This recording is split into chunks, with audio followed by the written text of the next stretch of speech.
Hey guys, today we are going to make a multiplayer Pong game for Android.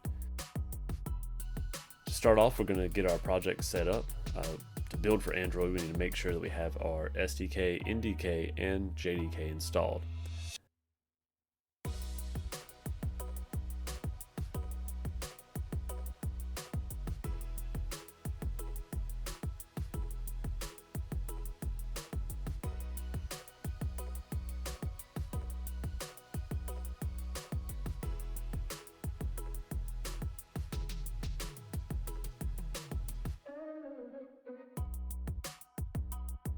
Alright, so now that we got those installed, we're going to go ahead and set up our new project. This is going to be a 2D project. Name it whatever you want. I'm just going to name it YouTube tutorial and pick a location for it to save at. I'm going to save mine off in the D drive because I have more space there. Alright, so the first thing we want to do is start working in the resolution of our phone. To do that, we are going to set up an iPhone 8 resolution, set it 1334 by 750.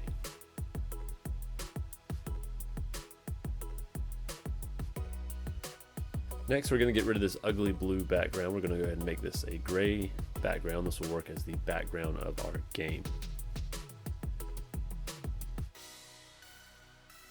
Next thing we want to do is create a sprites folder. We want to be able to make sure we keep all of our assets in order so we can find them easier.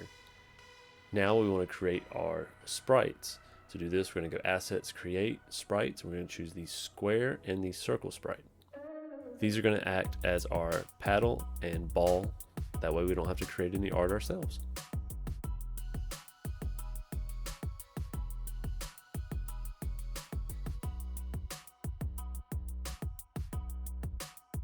We're going to drag our circle into the scene, and then we're going to duplicate that. We're going to rename the duplicated version paddle end, and then we're going to duplicate that one more time.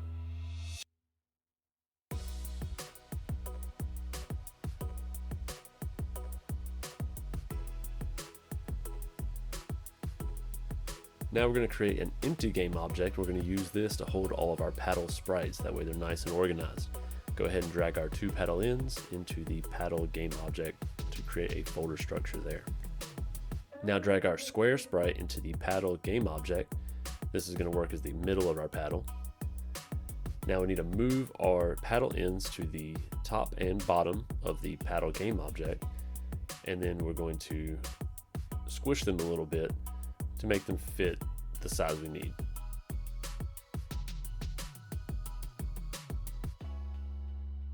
Now we're going to take the square sprite and we're going to make it a little bit taller and a little bit skinnier, and now we'll have something that looks a lot like a paddle.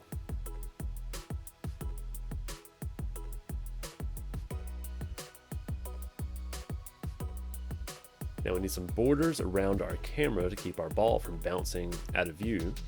So to do that, the first thing we're going to do is create another empty game object to hold all of our borders, and we're going to call this borders. Inside of the borders game object, we're going to create another empty game object, and we're going to call that border left.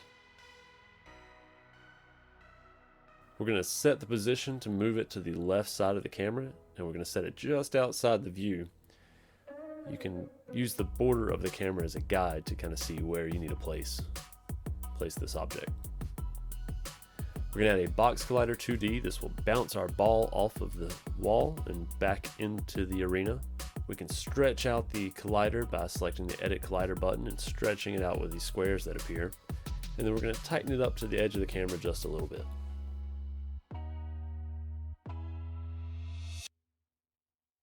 Now we can save ourselves some work by duplicating the border left, and we'll rename it to border right, and then we'll just flip the X integer from negative to positive to move it to the opposite side of the screen. Do the same thing here and tighten up the box collider to the edge of the camera border. Now we're going to create another empty game object for our border top. Do the same thing here and add another box collider 2D and edit the collider to stretch it out.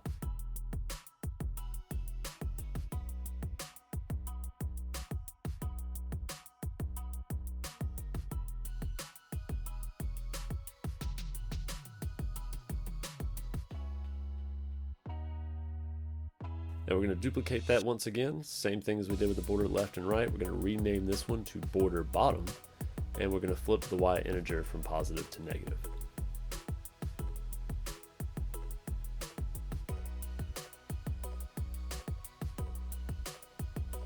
Now we have all of our borders, we can move on to setting up our ball. Let's select the circle and rename it to ball and add a circle collider 2D. This collider will keep our ball from going through the other colliders, because you need two colliders to hit each other to simulate a collision. Otherwise, it's like a ghost hit the wall. Now our collider on our ball is fit pretty well, so we don't need to do any editing there.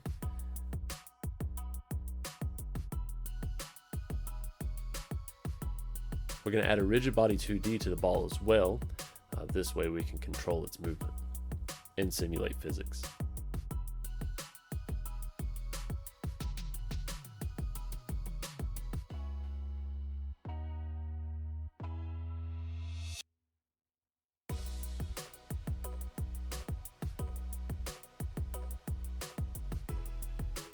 We're going to do the same thing with the paddle. We're going to add a rigid body 2D so we can control it and simulate physics as well. We're going to set this one to kinematic though, because we're going to control the physics through script.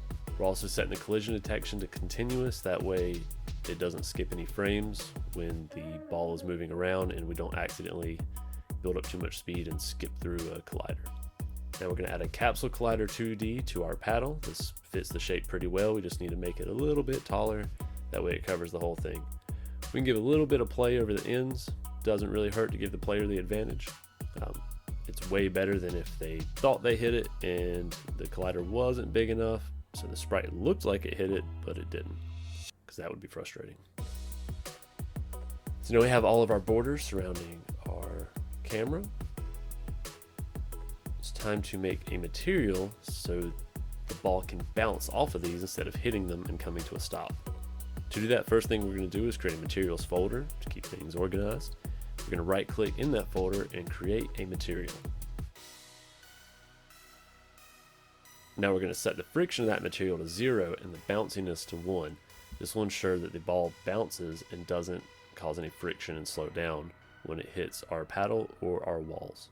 We're going to drag that material onto the collider and the rigid bodies of our ball and paddle.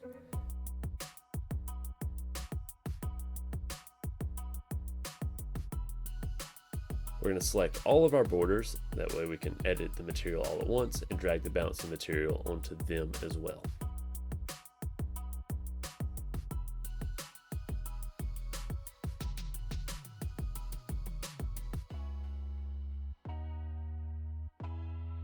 Now it's time to start creating our scripts to be able to control our game objects.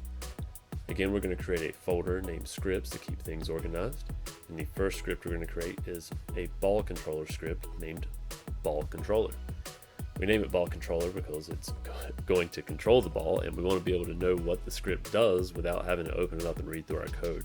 So picking a name that makes sense is very important.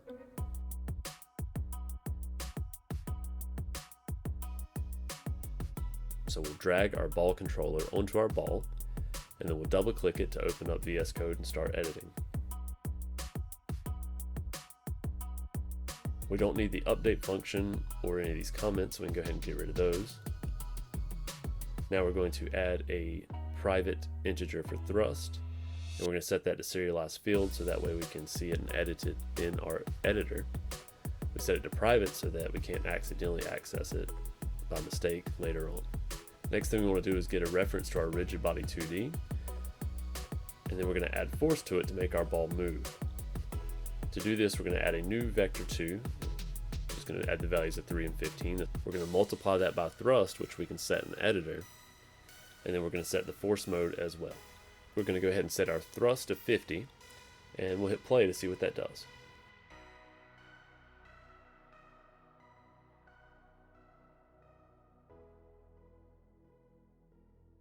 As you can see, the ball bounces around pretty nicely, and it can even hit the paddle and bounce off of the paddle.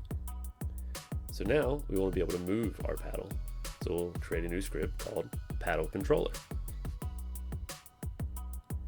Go ahead and add that to the paddle.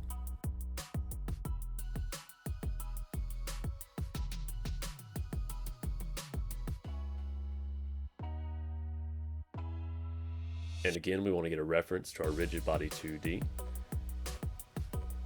Here the autocorrect is trying to mess with me. You don't want to name it rigid body because it can interfere with the built-in properties in Unity. So we'll just name that RB. After it finally let me do that. We're going to set a reference to it and start, that way we don't have to search for the rigid body each time we need it. This is a more performant way of doing it.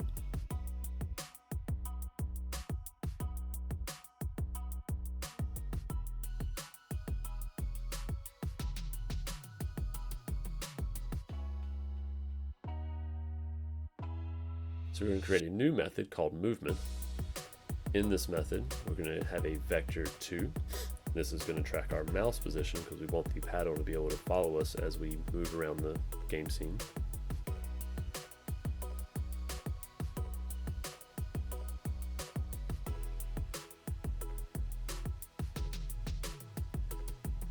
Now we need to get the position of our mouse in world position, so we'll get a reference to it like so.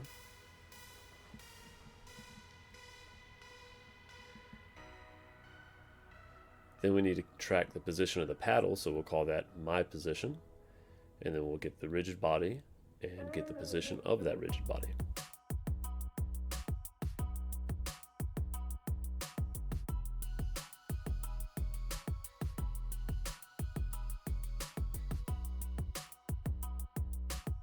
Now, since we're going to be moving up and down in the scene, we only need to manipulate the y value.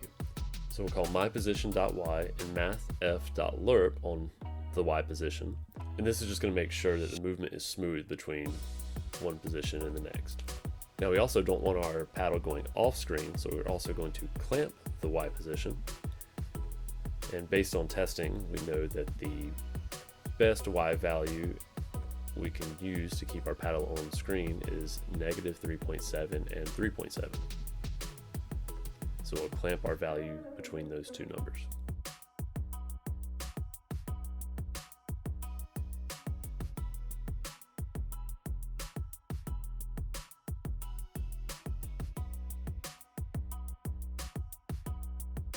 Now we'll just set the rigid body's current position to what we have manipulated in the my position.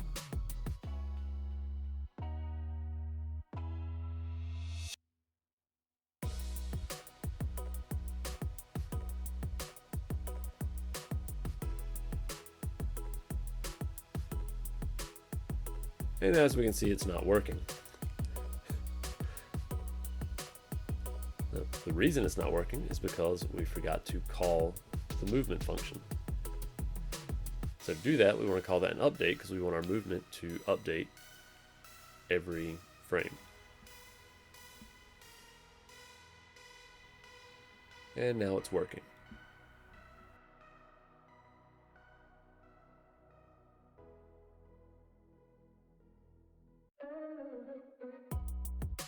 Now we can see we can drag the paddle up and down, hit the ball, knock it off the corners, make it shoot across. It'll bounce off the walls and come back to us.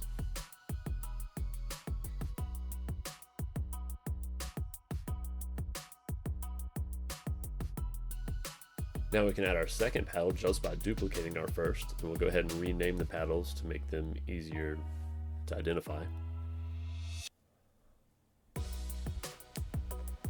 We'll drag our second paddle up just to keep things together. Now we can flip the position of it by once again inverting the X value from negative to positive. And now both of our paddles will follow our mouse. So now we can play a game of Pong.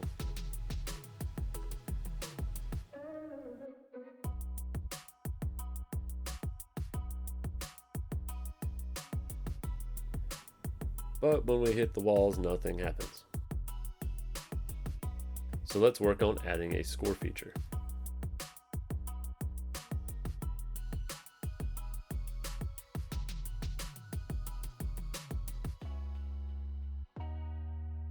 To do that, we're going to need a UI element. So we'll start by adding a canvas, which all of our UI elements will live on.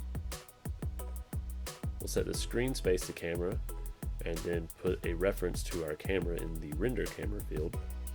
This will set our canvas to overlay with our camera.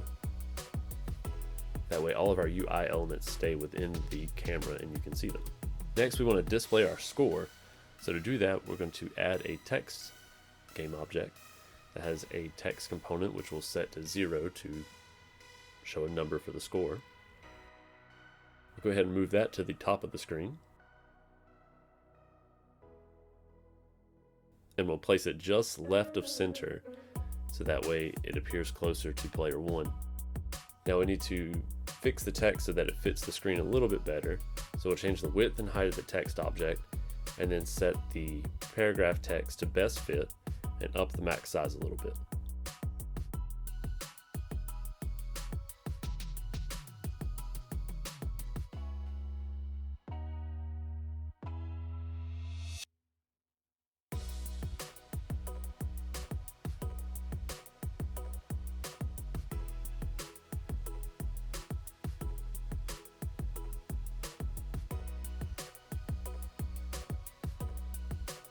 We'll go ahead and name this to player 1 score so we can keep track of it.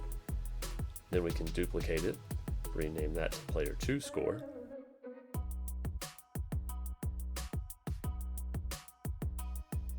And then we can move it to the other side of the screen by changing it from -100 to +100.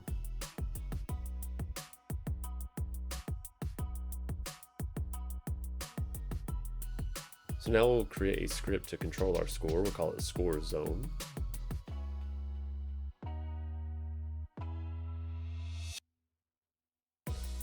We'll go ahead and clean this script up a little bit.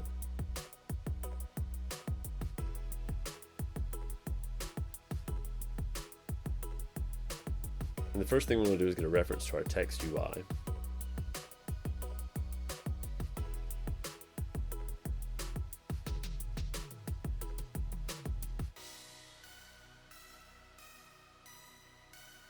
And then we want to have an integer to keep up with our score. VS Code's IntelliSense auto-corrected this, so let's fix it back to text. And we also need to import Unity's UI system to be able to use the text game objects. So when the game starts, we want to set the score to 0, so that way everyone starts on an even playing field.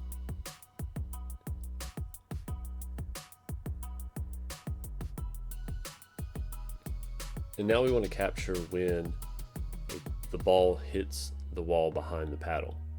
So to do this, we can call in one of Unity's built-in methods called onCollisionEnterToD.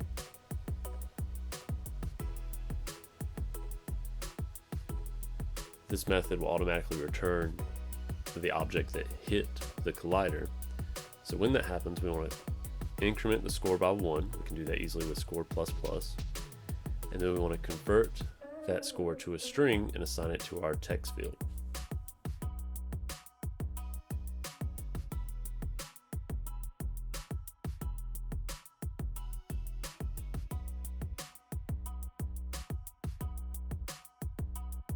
Now back in our scene, we have the border left and border right.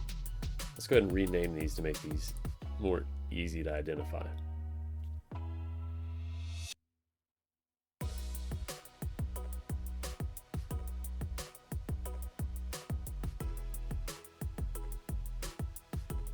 Now it gets a little confusing because player 1 is going to score when the ball hits the spot behind player 2. And player 2 will score when the ball hits the wall behind player 1. So let's name these accordingly.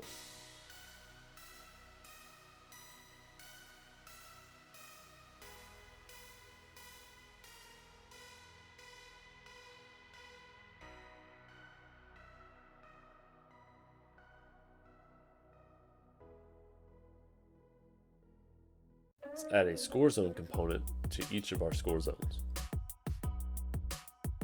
and set a reference to our text inside of the component.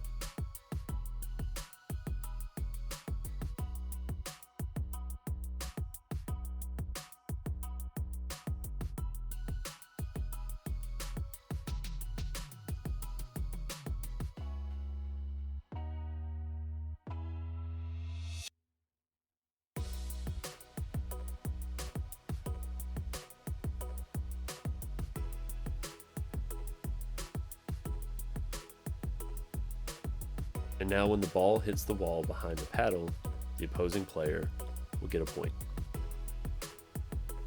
But the ball will continue to go. And if it gets stuck behind a paddle, it will continue to bounce off the wall, incrementing the score till no end. So to fix that, we need to reset the ball when the ball hits a wall. So inside of our ball controller script, let's create a method for resetting the ball.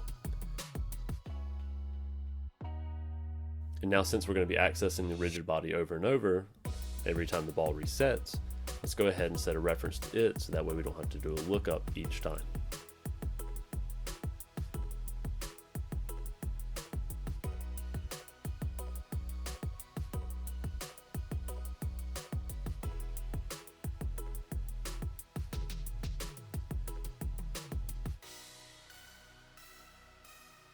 We can go ahead and move the code for our add force to the reset ball method and just call it there.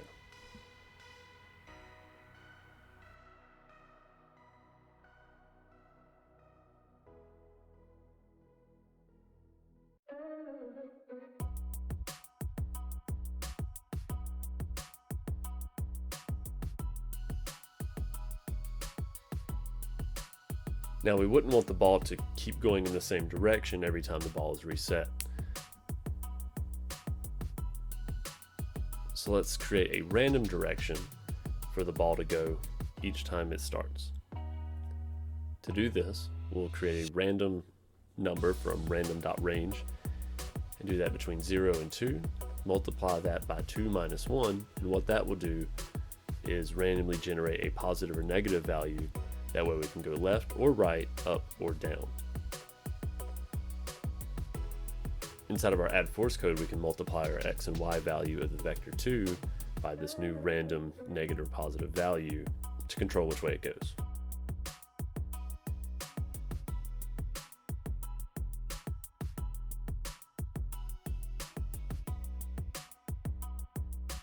We also want to make sure that the position and the velocity of the ball have been zeroed out each time it's reset. We can do this by using vector2.0 for each of those values.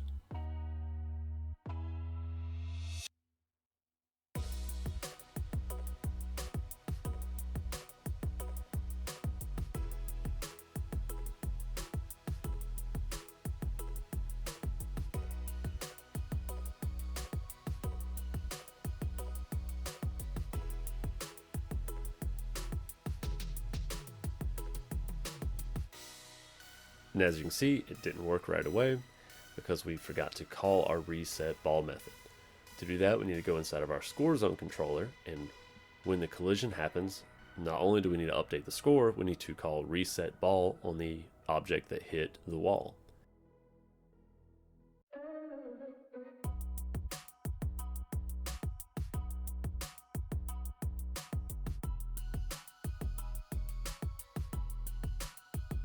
And to verify that the object that hit the wall is the ball controller, we can check if the collision game object has the component ball controller.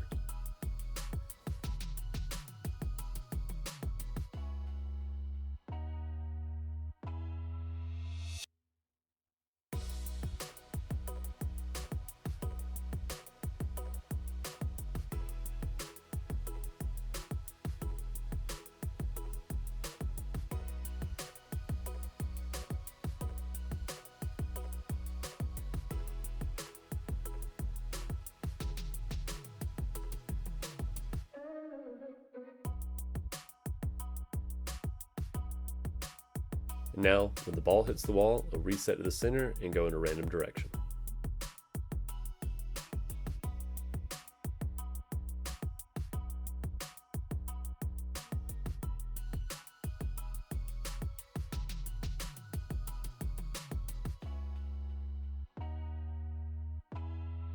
So now we need to create a way to start the game.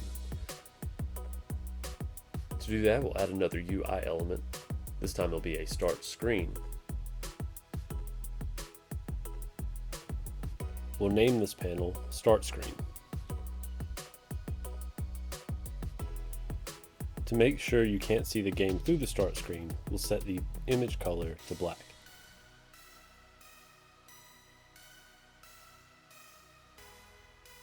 Now we can still see our paddles above the start screen. To fix that, we need to add a UI sorting layer.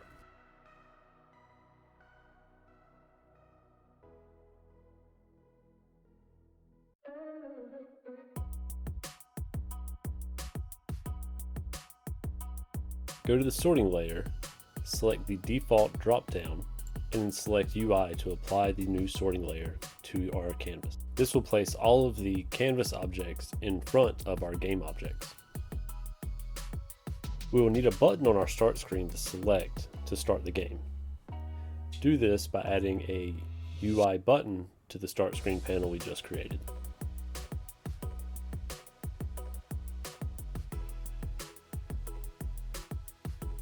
Now to create a play icon, we will create a triangle sprite inside of our sprites folder. Add the triangle sprite to the image component of our button. Select the Use Sprite Mesh and Preserve Aspect checkboxes to make our image visible. Set the width and the height of the button to 100 to make the triangle larger.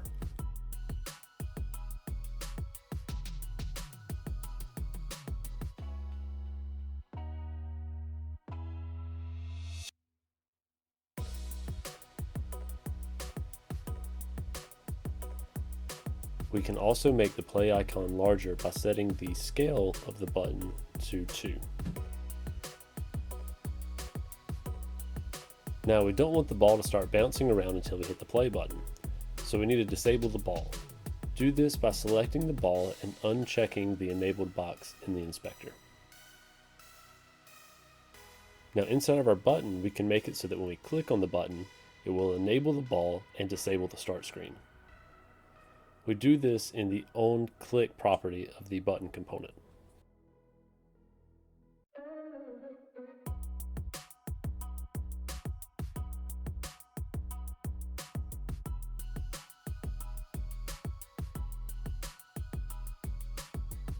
Now we can see that when we press play, the ball will start to move and the start icon will disappear.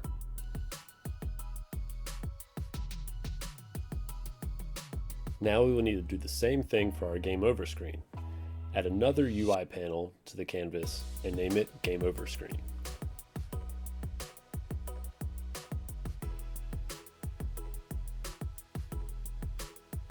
We will set this panel to be slightly transparent so that way we can see our score and our paddles when the game is over.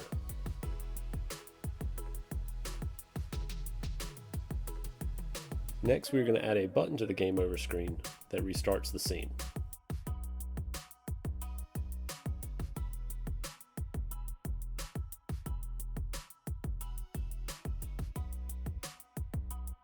Add the restart text to the text component of the button and select the best fit option to have the text fill the area we give it.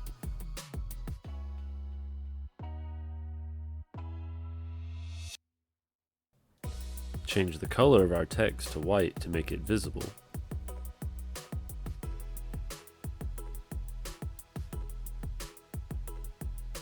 Set the alpha of the image component inside of our button to make it fully transparent. This will allow us to see our text without seeing the white background.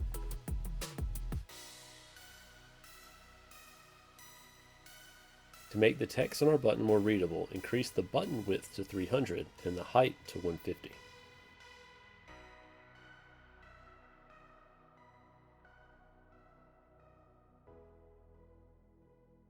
Now we need to reload our scene when this restart button is clicked, and we can't do that on the onClick options like we could in the start screen. So for this, we're going to create a restart game script. Attach the restart game script to our restart button.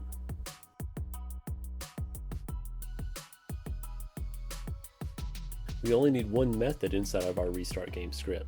We'll call that restart the game.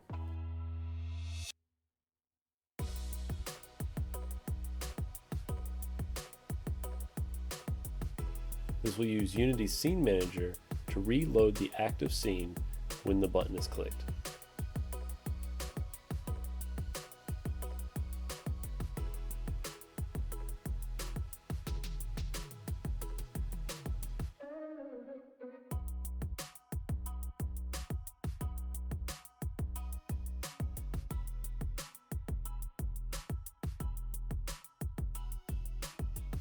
To use Scene Manager inside of our script, we must import unityengine.scenemanagement.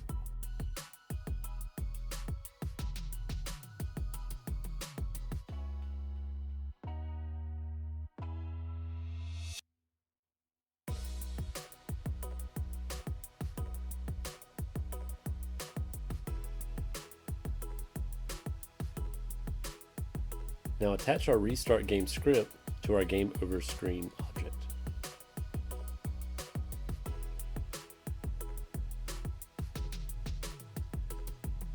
Inside of our button, drag a reference to our game over screen into the onClick method and select the restart game component. Then in the drop-down, select the restart the game method. Now when our game starts, we want our game over screen to be disabled since the game is not over. Do this by selecting the checkbox in the top of the inspector. We need to be able to tell our game over panel when to activate. To do that, inside of our score zone, we'll set an if statement to say if the score has reached 7, we will activate our game over screen.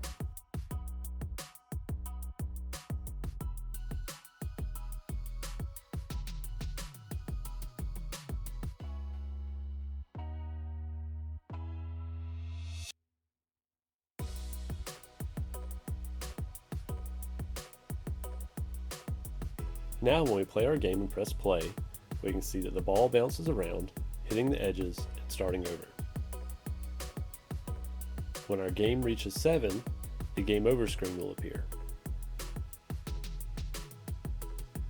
But first, we must remember to assign our game over screen to our score zones.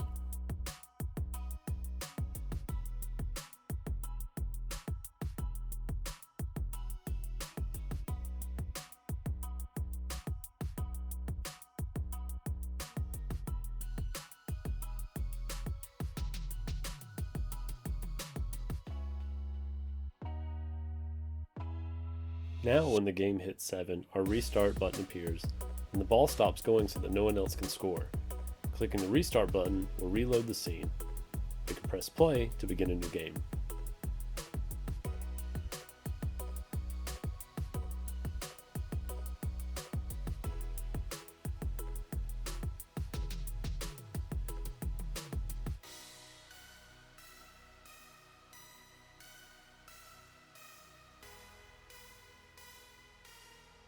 Now we have one issue. If we change the resolution of our game, our UI objects move around the screen. To make sure that they stay in one place, we will need to anchor them. To do this, go into our scene window and select a UI object. You will notice that there is a square surrounding our objects, and in the center you will see little triangle flags. These are our anchors. Move those to match up with the rectangle surrounding our objects, and it will ensure that they stay in that location even if the resolution of the scene changes. Remember to do this for both of our scores and both of our buttons.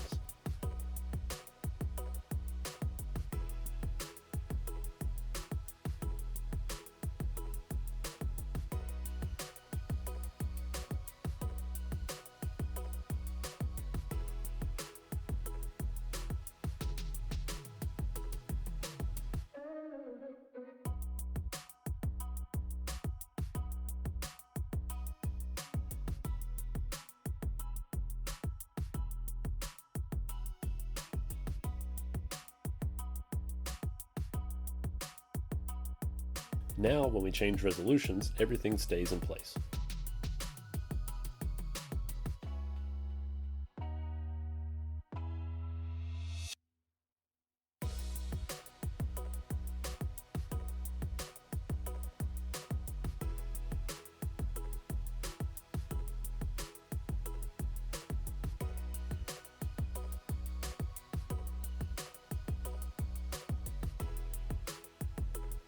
Remember to make sure that the ball and game over screen are disabled and everything else is enabled before saving the scene. Now we are ready to start building for Android. First thing we want to do is switch our platform to the Android platform. Do this by going into Build Settings, selecting Android, and clicking Switch Platform. This will import everything we need to build for Android. To test out our touch controls, we can use an Android device plugged directly into our computer. On your Android device, if you go to the Google Play Store and search for the Unity Remote app, install this app to be able to control your game from your phone.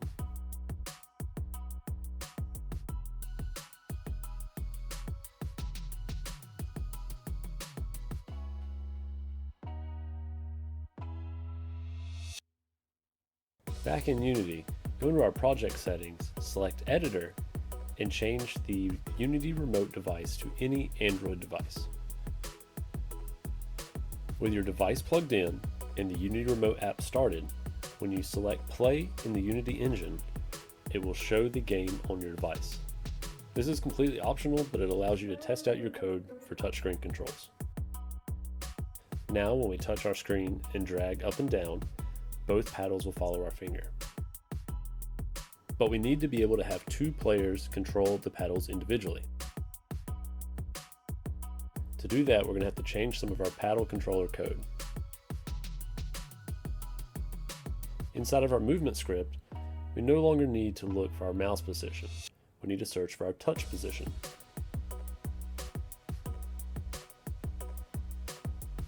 With our platform switch to Android, we can now access touches on the screen.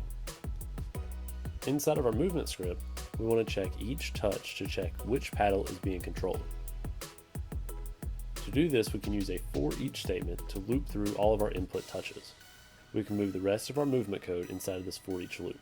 We no longer need mouse position, so we can change this to touch position and look for touch.position in our screen to world point. We'll rename the variables to make sure they make sense now.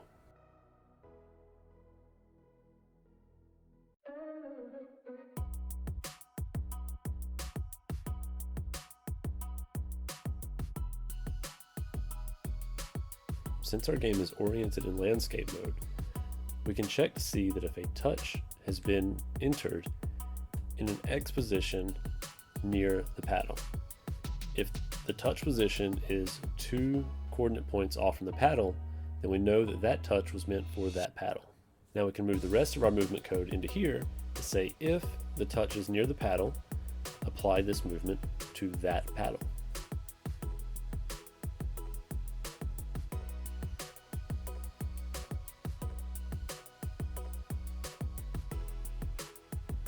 Back in the editor, if we select play on our Android device, now if we touch near one paddle, only that paddle will move. If we touch the other paddle, only the other paddle will move. And now we can control both paddles independently of each other. We now have a fully functional Android game that you can play with your friends. So now that we have our game finished, how do we get it on Android devices? To do that, we'll need to build our APK. The first thing we want to do is go into our project settings, select player, and enter in our company info, any icons we'd like to use, version numbers, or any other of the meta information.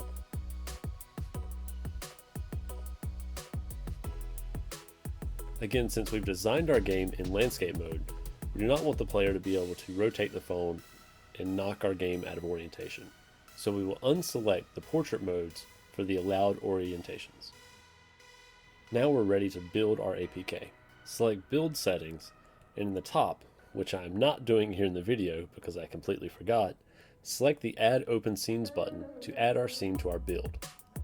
Now you can select the build button, which will open a prompt for a location to store your APK. I like to create a build folder inside of our project to keep everything nice and neat. Once the build folder is created, we name our game and select build. This will take a little while to build out, but once it's done, a new window will open showing our built APK.